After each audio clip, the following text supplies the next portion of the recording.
जय जोहार, नमस्कार। दैनिक छत्तीसगढ़ चैनल देख रहे हैं आप और छत्तीसगढ़ प्रदेश की आज की तमाम सभी महत्वपूर्ण बड़ी खबरों की शुरुआत सर्वप्रथम आज की पहली बड़ी खबर के साथ।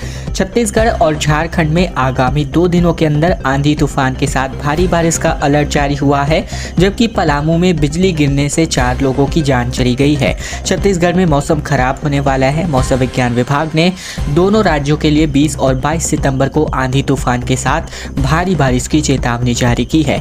आईएमडी की ओर से साझा किए गए ताजा अपडेट के मुताबिक बात करें तो झारखंड में 20 और 22 सितंबर को व्यापक रूप से हल्की बारिश से लेकर मध्यम बारिश होगी। और यहां पर अगर छत्तीसगढ़ के अधिकांश हिस्सों की बात करें तो 20 से 22 सितंबर के दौरान व्यापक रूप से मध्यम बारिश की संभावना व्यक्त की गई है, जबकि कुछ स्थानों पर तेज हवाओं और वज्रपात के साथ भारी बारिश का अलर्ट जारी हुआ है। मौसम विज्ञान विभाग से जारी आंकड़ों के अनुसार ऑल इंडिया वेदर बुलेटिन में कहा गया है कि एक साइक्लोनिक सर्कुलेशन पूरे मध्य बंगाल की खाड़ी पर स्थित है और इसके प्रभाव की वजह से ही अगले 48 घंटे के दौरान उत्तर पश्चिम बंगाल की खाड़ी और आसपास एक निम्न दबाव का क्षेत्र बन रहा है, जिसकी वजह से छत्तीसगढ़ के मौसम में बदलाव होगा। छत्तीसगढ़ में आज से G20 समिट आयोजित हो रहा है, जहां FWG की चौथी बैठक शुरू हो चुकी है। आमंत्रित देशों और अंतर्राष्ट्रीय संगठनों के 65 से अधिक जनप्रतिनिधि इसमें शामिल हुए हैं। रायपुर में G20 फ्रेमवर्क वर्किंग ग्रुप की चौथी बैठक आज से शुरू हो चुकी है। इस बैठक में G20 सदस्य, आमंत्रित देशों और अंतर्राष्ट्रीय संगठनों के 65 से अधिक प्रतिनिधि शामिल हो रहे हैं। मीटिंग में FWG में हुई चर्चाओं और भविष्य के कार्य क्षेत्रों का पता लगाने के लिए ये मीटिंग हो रही है। भारतीय रिजर्व बैंक जन भागीदारी कार्यक्रमों की एक श्रृंखला की मेजबानी करेगा, जिसमें डिजिटल बैंकिंग और वित्तीय समावेशन, वित्तीय साक्षरता कार्यक्रम, G20 जागरूकता कार्यक्रम, पेंटिंग प्रतियोगिता और नारा लेखन प्रतियोगिता पर पैनल चर्चा शामिल होगी। मुख्यमंत्री भूपेश बघेल ने कहा कि अब दुनिया बीजापुर में बने कपड़े पहनेगी, क्योंकि गारमेंट फैक्ट्री का मुख्यमंत्री ने लोकार्पण किया। 457 करोड़ के विकास कार्यों का भूमि पूजन बीते दिन मुख्यमंत्री ने किया। छत्तीसगढ़ के मुख्यमंत्री ने बीते दिन बीजापुर में आयोजित आम सभा को संबोधित किया, जहां उन्होंने ईट पाल में गारमेंट फैक्ट्री का लोकार्पण भी किया। इस दौरान मंच से उन्होंने कहा कि 15 सालों में प्रदेश में विकास में कोई काम नहीं हुए। आप लोगों में से हमें सत्ता की चाबी सौंपी तो हमने बदले में हर तरफ विकास किया। मुख्यमंत्री ने कहा कि भाजपाई कहते हैं कि हमने 11 करोड़ का गोबर घोटाला किया, जबकि हमने तो सिर्फ 265 करोड़ का गोबर खरीदा है। 11 करोड़ के घोटाले की अफवाह उड़ाई जा रही है। भूपेश बघेल ने कहा कि खेल के क्षेत्र में बीजापुर देश और दुनिया में नाम रोशन कर रहा है। बीजापुर के बच्चे जापान और चीन तक खेलने जा रहे हैं। यात्रियों से भरी पिकअप पलट गई, जहां 20 घायलों में से 4 के हालात गंभीर बताए जा रहे हैं। मामला दंतेवाड़ा का, जहां छत्तीसगढ़ के दंतेवाड़ा जिले में यात्रियों से भरी पिकअप अचानक अनियंत्रित होकर पलट गई। इस हादसे में 20 यात्री घायल हो गए, जिनमें से 4 के हालात गंभीर हैं। हादसे की सूचना मिलते ही पुलिस मौके पर पहुंची। मामला बचेली थाना क्षेत्र का है और मिली जानकारी के अनुसार विश्वकर्मा जयंती के अवसर पर NMDC आकाश नगर घूम करके लौट रहे थे, तभी लोडिंग प्लांट के पास यात्रियों से भरी पिकअप अचानक अनियंत्रित होकर पलट गई। इस हादसे में 20 यात्री घायल हो गए, जिनमें से 4 के हालात बेहद गंभीर है। सभी घायलों को अपोलो अस्पताल में भर्ती कराया गया है और बताया जा रहा है कि पिकअप वाहन कटे कल्याण ब्लॉक के टीटम गांव की है, जहां पिकअप में 30 से 35 यात्री सवार थे।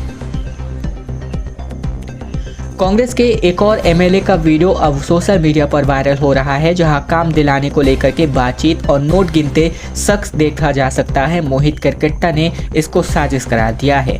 नोटों के बंडल के साथ चंद्रपुर विधायक का वीडियो वायरल होने के बाद अब कांग्रेस के एक और विधायक का स्टिंग वीडियो सामने आया है, जिसमें विधायक मोहित करकट्टा से एक शख्स काम दिलाने को लेकर बातचीत कर रहा है, साथ ही पैसे गिनते भी देखा जा सकता है।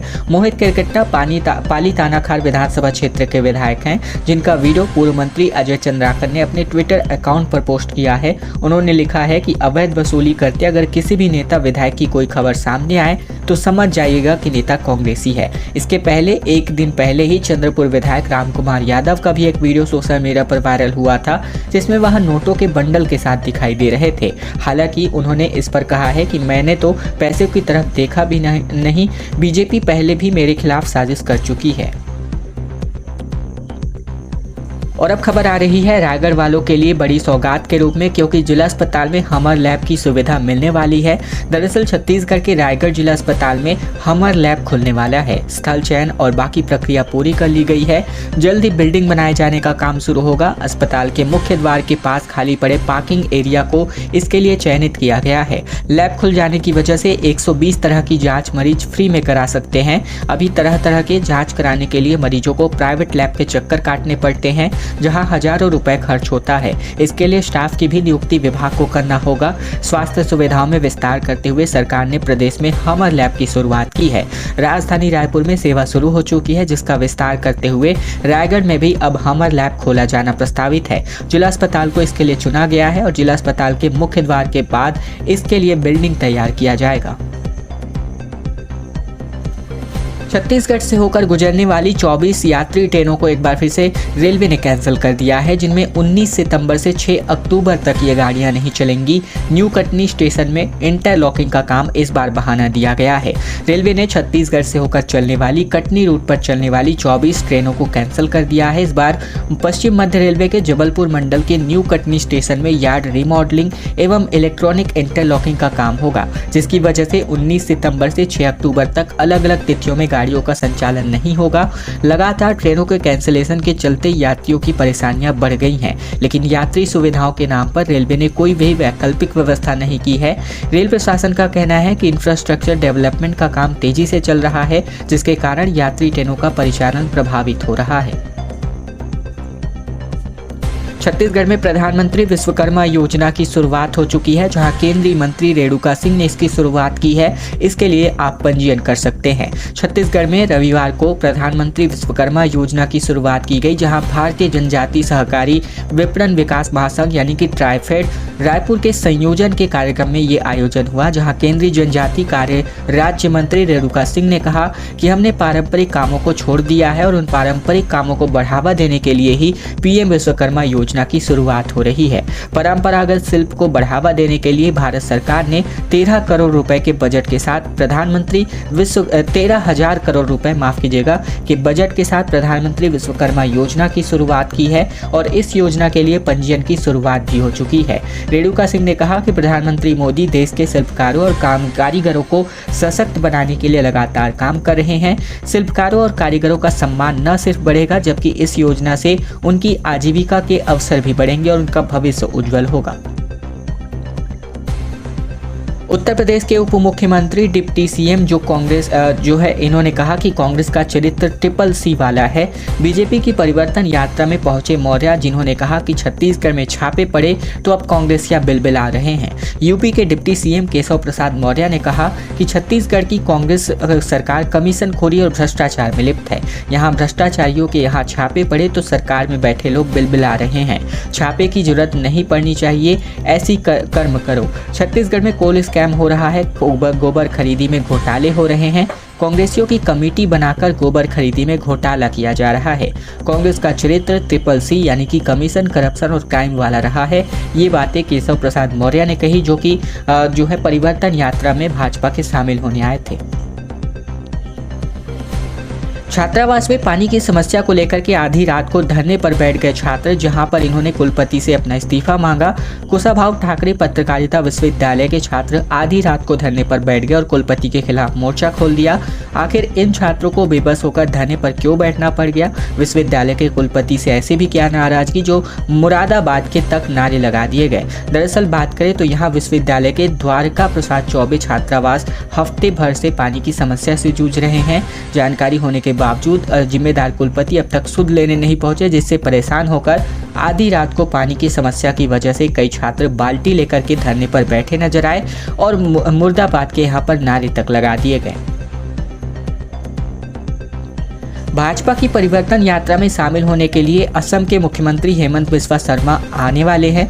भटगांव और नवागढ़ में आम सभा को संबोधित करेंगे। भाजपा की परिवर्तन यात्रा शामिल होने के लिए असम के सीएम हेमंत बिस्वा शर्मा यहां शामिल होने वाले हैं।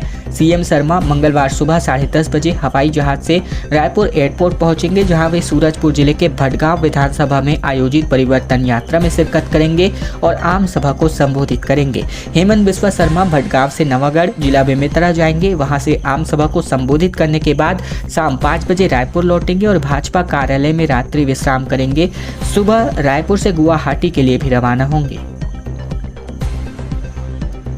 बीजेपी सांप्रदायिक रंग देने की कोशिश कर रही है। हत्याकांड को लेकर के भिलाई हत्याकांड पर सीएम ने कहा, घटना दुर्भाग्यजनक है और आरोपियों की गिरफ्तारी हो चुकी है। छत्तीसगढ़ के भिलाई हत्याकांड मामले में मुख्यमंत्री भूपेश बघेल का बयान सामने आ रहा है, जहां उन्होंने कहा कि जबरदस्ती घटना को सांप्रदायिक रंग देने की कोशिश की जा रही है। युवक फिल्म देखने गए थे और उसी समय विवाद के बाद हत्या हुई, जो दुर्भाग्यजनक है और सभी आरोपियों की गिरफ्तारी कर ली गई है। सीएम ने बीजेपी पर निशाना साधते हुए कहा कि उनके पास अब कोई मुद्दा नहीं है, इसके अलावा बीजेपी को कुछ आता भी नहीं है। दरअसल मर्डर के विरोध में बीते दिन दुर्ग भिलाई शहर बंद रखा गया था। बीजेपी के नेता भी शहर बंद के समर्थन में दिखे और मृतक के परिजन और स्थानीय लोगों के साथ बीजेपी नेताओं ने भी विरोध प्रदर्शन किया। भूपेश सरकार से 50 लाख रुपए की मुआवजे और सरकारी नौकरी की मांग की गई। दुर्ग सांसद विजय बघेल ने कहा था कि देश की आजादी में जिस समाज ने सबसे आगे आकर त्याग दिया, वही अब समाज आज न्याय के लिए मांगने को खड़े हैं।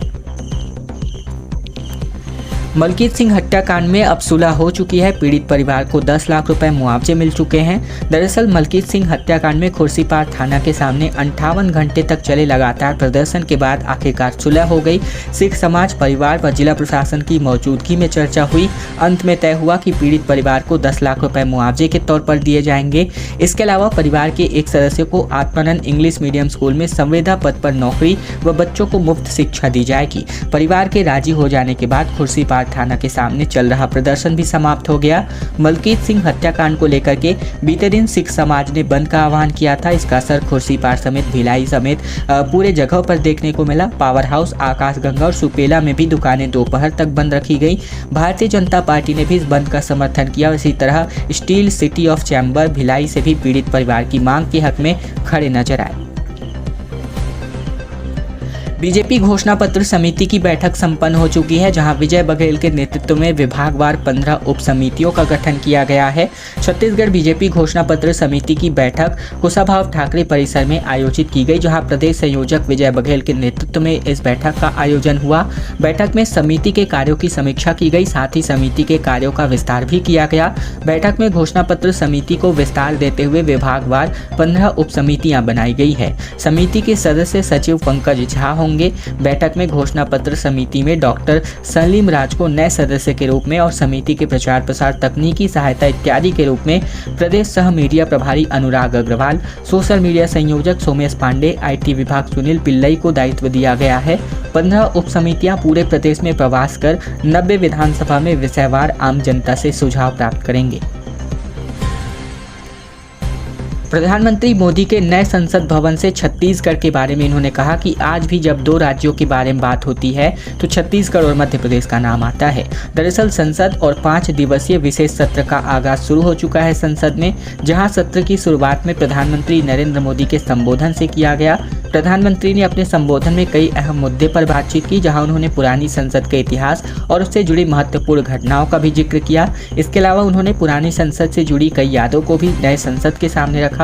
इस दौरान प्रधानमंत्री ने छत्तीसगढ़ के बारे में भी बातचीत की। प्रधानमंत्री ने कहा कि इसी सदन में 3 राज्यों के गठन का सर्व स्वीकृति से भी और बड़े उमंग का उत्सव किया गया। जब छत्तीसगढ़ की रचना हुई तो उत्सव छत्तीसगढ़ ने भी मनाया और मध्य प्रदेश ने भी। लंबे आंदोलन के बाद जब छत्तीसगढ़ राज्य का गठन सन 2000 में हुआ, उस समय देश में अटल बिहारी वाजपेयी की सरकार थी। 1 जुलाई 2000 को लोकसभा और 9 अगस्त को राज्यसभा में छत्तीसगढ़ राज्य निर्माण प्रस्ताव पर मुहर लगी। इस प्रकार की तमाम बातों को नए संसद सत्र में, विशेष सत्र में यहाँ पर रखा गया प्रधानमंत्री नरेंद्र मोदी के द्वारा। खैर दोस्तों, आज की खबरों का सिलसिला बस यहीं तक का था। वीडियो पसंद आए तो वीडियो को लाइक कीजिएगा। चैनल पर नए हैं तो चैनल को भी जरूर सब्सक्राइब कर लीजिएगा, ताकि प्रतिदिन महत्वपूर्ण खबरें, छत्तीसगढ़ समाचार हम आप तक रोजाना पहुँचा सके।